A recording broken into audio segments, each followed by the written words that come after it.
नमस्कार, मैं प्रिया और आप देख रहे हैं बिहार न्यूज। बिहार में त्रिस्तरीय पंचायत चुनाव 11 चरणों में होने वाले हैं। पहले चरण के मतदान संपन्न हो जाने के बाद दूसरे और तीसरे चरण के लिए प्रत्याशी और उम्मीदवार अपनी तैयारियों में जुट गए हैं। हमारी टीम रोजाना अलग अलग पंचायत क्षेत्रों से आपको रूबरू करवा रही है। इसी कड़ी में आज हमारी टीम ग्राम पंचायत जोग्यामरण प्रखंड रजौली पहुंची और वहां की वर्तमान मुखिया डॉक्टर सुनीता कुमारी से मुलाकात किया और ये जानने की कोशिश की कि उस क्षेत्र में कितना विकास हुआ है। तो आइए आज आपकी मुलाकात करवाते हैं ग्राम पंचायत जोग्यामरण प्रखंड रजौली की वर्तमान मुखिया सुनीता कुमारी से। सुनीता जी नमस्कार। नमस्कार, बहुत बहुत स्वागत है आपका बिहार न्यूज में। सुनीता जी, सबसे पहले हमारे दर्शकों को बताएं कि इस क्षेत्र में आपका आना कैसे हुआ, राजनीति में कब से सक्रिय हैं आप? मैं पहले बोलना चाहती हूँ, मैं आंगनबाड़ी सेविका थी और मैं 2006 में जो हमारी माननीय मुख्यमंत्री नीतीश कुमार सुशासन का सरकार आया तो मैं क्वालिफाइड थी। हमको लगा कि राजनीति में हमको थोड़ा सा अच्छा लगा, जज्बा लगा कि हमारे राजनीति में जाने से थोड़ा हम समाज के बीच आए। हमारी मंशा थी जो कहिए, तो मैं रिजाइन मार के राजनीति में 2006 में आई थी। 2006 में चुनाव लड़ी और मैं जिला पार्षद की सदस्य भी बनी और लगातार 3 साल जिला पार्षद की सदस्य रही। 2009 में मैं जिला पार्षद के वाइस चेयरमैन के पद पे रही और मैं जनता के बीच रही और 11 में फिर मेरा कार्यकाल पूरा हुआ। मैं लगातार तीसरा बार जेडीयू के प्रखंड अध्यक्ष भी हूँ। मैं सरकार के कामकाज को भली भांति जानती हूँ, उनके मंशा को जानती हूँ, उनको प्राथमिकता को जानती हूँ, इसलिए मैं उसकी आवाज़ उठाने के लिए मैं राजनीति में आई हूँ। जी, तो आपका कार्यकाल कितने वर्षों का हुआ सुनीता जी? मेरा कार्यकाल ये मुखिया 4 साल 5 साल पहले हुआ, ये 5 साल मेरा पूरा हो गया। अभी वर्तमान में मैं मुखिया हूँ और मैं पंचायत में जा रही हूँ और अपने विकास के मुद्दे पर मैं वोट मांग रही हूँ। 15 साल बनाम 5 साल, जो 15 साल हमारी पंचायत में एक ईंटा भी नहीं लगा था, कोई काम नहीं हुआ था, मैं 5 साल में करके दिखाई और सरकार की जो प्राथमिकता है, जो सरकार की जो योजना है, उनको धरातल पर लाने का काम की हूँ। जी, तो सुनीता जी, कौन कौन सी योजनाएं आपके क्षेत्र में धरातल पर उतरी हैं पूर्ण रूप से? सबसे पहले माननीय मुख्यमंत्री जी की 7 निश्चय योजना, उसके नली गली के तहत जो भी काम हुआ उसको मैं धरातल पर लाई हूँ। 7 निश्चय के तहत बहुत सीमित काम था, इसलिए मैं मनरेगा को पकड़ी और मनरेगा के तहत अपने 5 साल में अपने पंचायत का मैं चहुमुखी विकास की हूँ। मैं अपने पंचायत में मनरेगा के तहत हमारे ग्राम पंचायत 12 में जो कि सुदूरवर्ती क्षेत्र है, वहाँ एक ईंटा नहीं लगा था, वहाँ को जाने में सोचना पड़ता था, वहाँ यहाँ तक कि जहाँ नाम भी नहीं जानता था। मैं उस गांव में जाके, एक छोटा सा गांव में जाके मनरेगा के तहत पुल बनवाई और वहाँ रोड नली गली सब कोशिश की बनाने के लिए। आज 1 नंबर में है यदि कहा जाए तो जोग्यामरण पंचायत में बरवा है, उसको मैं आगे लाने का और रजौली प्रखंड में स्थान दिलाने का काम की हूँ। दूसरी है ग्राम भडरा में, जो कि सालों साल को कि 50 साल उस तरह का बहुत एमपी विधायक सब पर रहे, लेकिन मैं एक पैन का निर्माण की हूँ, जो कि हजारों एकड़ पटवन का कार्य हमारे किसान लोग कर रहे हैं। वो जो पैन को कोई आज तक नहीं बना सका, मैं मात्र 3-4 साल में पैन का निर्माण की हूँ। दूसरी बात है ग्राम भडरा में पुल का निर्माण, जो कि बहुत एमपी विधायक है, लेकिन पुल को जब महिला लोग जाती थी साड़ी उठा के ऊपर तक जाती थी, लेकिन वो हम अपने पुल का निर्माण की हूँ। चांदे 12 में पुल का निर्माण, राधे बिघा में पुल का निर्माण, ये सब वैकल्पिक व्यवस्था के तहत अपने काम की हूँ।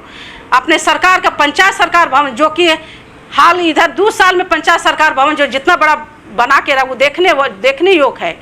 बाकी सब एक है देवीपुर गाँव जोग्यामरण पंचायत में है, वहाँ का गाँव छोटा मोटा गांव था, आदर्श गांव कहलाता था, लेकिन जब वहाँ महिला जो प्रसूति होती थी, बच्चा होता था, तो वहाँ के ससुर भैंसुर खटिया में लाद के उसको रोड तक पहुँचाते थे, लेकिन मैं मनरेगा के तहत वहाँ जो काम रोड का काम करने हूँ। जी सुनीता जी, आपके क्षेत्र में महिलाओं की क्या स्थिति है, महिलाएं कितनी जागृत हैं? देखिए, मैं एक पहली बात है महिला मुखिया हूँ, मैं सबसे पहले अपनी प्राथमिकता महिला लोग को देती हूँ। और इस बार बिल्कुल, खासकर जी। 5 साल में जो महिला का जो हम आवाज उठाए हैं और नजर खोल दिए हैं कि हमको नहीं लगता कि कोई महिला को पुरुष आके कहेगा तू फलना जगह वोट दो, फलना काम करो, तो कोई महिला नहीं करेगा, अपना दिल और दिमाग से काम करेगी। हम महिला को जागरूक करने का और आगे बढ़ावा का काम किए हैं, और यदि हमको सरकार जब हमारी जनता और मौका देगी तो और आगे हम बढ़ाने का, अपने खासकर महिलाओं को आगे काम करने का मौका मिलेगा हमको। जी सुनीता जी, ऐसी कोई योजना जो आपको लगती है कि आपने अपने कार्यकाल में पूरा नहीं कर पाया और आगे आप अपने क्षेत्र के लिए करना चाहती हैं? नहीं, ऐसा बात नहीं, छोटा मोटा योजना छूट गया है, उसको यदि हमारी जनता हमको दोबारा मौका देगी तो उस तरह का मैं काम। और एक बात और, यदि आप लोग टीवी एथी से है तो आप एक सबसे पहले हमारे पंचायत में एक स्कूल का कमी है, जो 12 में एक स्कूल होना चाहिए, चांदे 12। मैं कोई भी मंत्री आता है, कोई भी यदि पंचायत समिति का बैठक होता है तो हर एक बार ये मुद्दा उठाती हूँ, क्योंकि मैं पढ़ी लिखी महिला हूँ।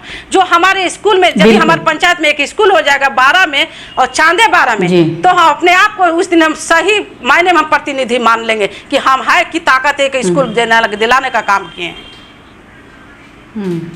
सुनीता जी, इस बार आपका चुनावी मुद्दा क्या है?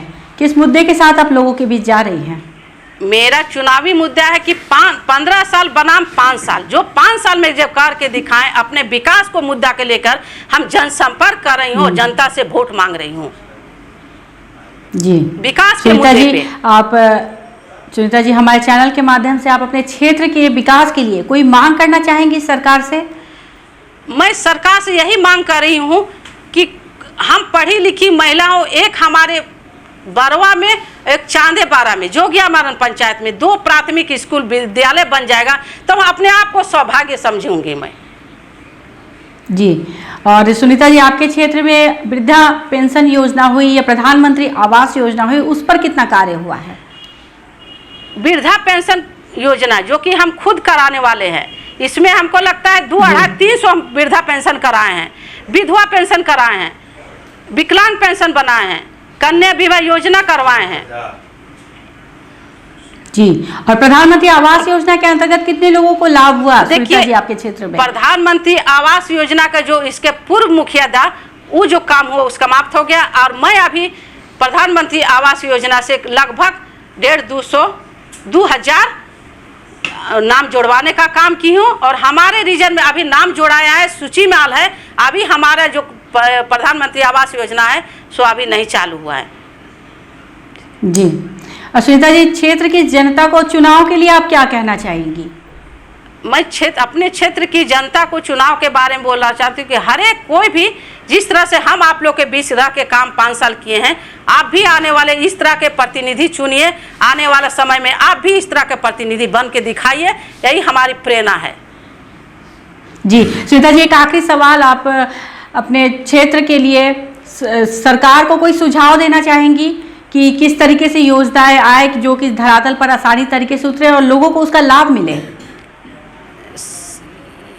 सरकार को सुझाव वही स्कूल के मामले में, और वही स्कूल के मामले में बोलना चाहती हूँ अपनी सरकार को। और योजनाएं जो सही तरीके से धरातल पर नहीं उतरती हैं, क्या उसके लिए आप कोई सुझाव देना चाहती हैं सरकार को? नहीं, उस तरह का तो हमारे पंचायत में इस तरह का काम तो हो रहा है, लेकिन हम एक बार हमारे पंचायत में जो भडरा बेथी में जो पुल का बहुत लीक पढ़ के दिए, बहुत बड़ा पुल होगा, और चांदे 12 में वो भी हमारी प्राथमिकता, वो भी हमारी सरकार के पास आवाज उठा रही होगी, जा रही होगी, तो हमारी सरकार की बात को सुने। और जो भडरा में जो पुल है वो छोटा मोटा पुल नहीं, बहुत भव्य पुल का होगा, तभी वो अथी होगा। और एगो चांदे 12 में पुल, ये हमारी सरकार की आवाज, हमारी आवाज जा रही है, सरकार हमारी सुने और हमारी मांग को कबूल करे और रखे। जी बिल्कुल सुनीता जी, बिहार न्यूज से बातचीत करने के लिए आपका बहुत बहुत धन्यवाद। बिहार न्यूज के माध्यम से हम चाहेंगे कि जो मांग आप सरकार से कर रही है, सरकार उस पर ध्यान दे, उसे नजरअंदाज ना करे और उस पर जल्द से जल्द उचित कार्यवाही करे, जिससे कि इस क्षेत्र का विकास हो। जी हाँ, जी हाँ, इसके लिए हम अपने सरकार को बहुत बहुत धन्यवाद देंगे। जो हम कहें ना, सही माने में जब प्रतिनिधि कहलाएंगे, जो हमारे पंचायत में 2 गो स्कूल हो जाएगा और 2 गो पुल हो जाएगा, चांदे 12 में और एक भडरा में, तो उस दिन हम अपने सरकार पर सही मायने में हम प्रतिनिधि बहुत अपने आप को समझेंगे कि हम प्रतिनिधि बने, हमारा मन पूरा हो गया, और सरकार को इसके लिए बहुत बहुत धन्यवाद देंगे हम। जी सुनीता जी, बहुत बहुत धन्यवाद आपका। तो ये थी हमारे साथ लाइव बातचीत करने के लिए ग्राम पंचायत जोगियामरण प्रखंड रजौली की मुखिया डॉक्टर सुनीता कुमारी, जिन्होंने बताया कि अपने कार्यकाल के दौरान उन्होंने अपने क्षेत्र के विकास के लिए संपूर्ण प्रयास किए हैं, महिलाओं के उत्थान के लिए काम किया है, महिलाओं को जागृत किया है। साथ ही उन्होंने कहा कि अगर वो दोबारा चुनाव जीत करके आती हैं तो अपने क्षेत्र में अपनी महिलाओं के और भी विकास करने के लिए, महिलाओं को और भी जागृत करने के लिए, महिलाओं को रोजगार दिलाने का प्रयास करूंगी। साथ ही उन्होंने क्षेत्र सरकार से मांग की है कि उनके क्षेत्र में एक स्कूल और पुल का जल्द से जल्द निर्माण किया जाए, जिससे कि उनके क्षेत्र के लोगों की समस्याएं दूर हो जाएं। इस तरह की तमाम छोटी बड़ी खबरों से अपडेट रहने के लिए आप देखते रहे बिहार न्यूज़।